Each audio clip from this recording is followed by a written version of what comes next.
Fait directement allusion à un autre incident qui a eu lieu il y a 4 jours à Kiev, le bombardement des bureaux de l'Union européenne par un drone russe, une attaque nocturne qui n'avait pas fait de victimes. Le bombardement des bureaux de l'Union européenne par un drone russe. Déjà un bâtiment de la mission de l'Union européenne qui a été touché, alors pas directement officiellement, mais par la force de cette onde de choc. Le bombardement des bureaux de l'Union européenne par un drone russe. Par la force de cette onde de choc.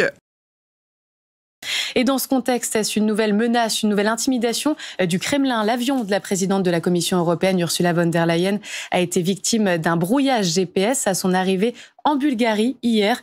Des brouillages fréquents dans cette partie de l'Europe de l'Est, évidemment. Alban Mikosi, tous les regards se portent sur la Russie. Alors, tout porte à le croire, en tout cas.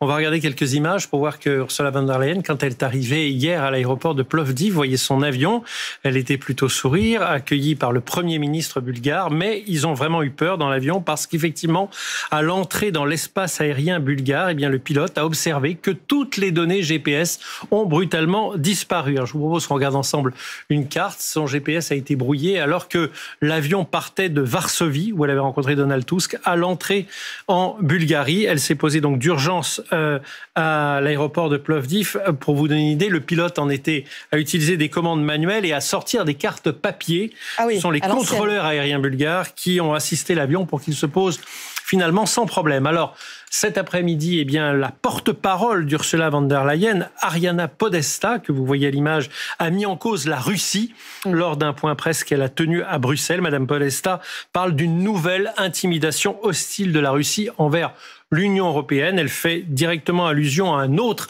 incident qui a eu lieu il y a 4 jours à Kiev, le bombardement des bureaux de l'Union européenne par un drone russe, une attaque nocturne qui n'avait pas fait de victimes, mais occasionné, vous le voyez, d'importants dégâts.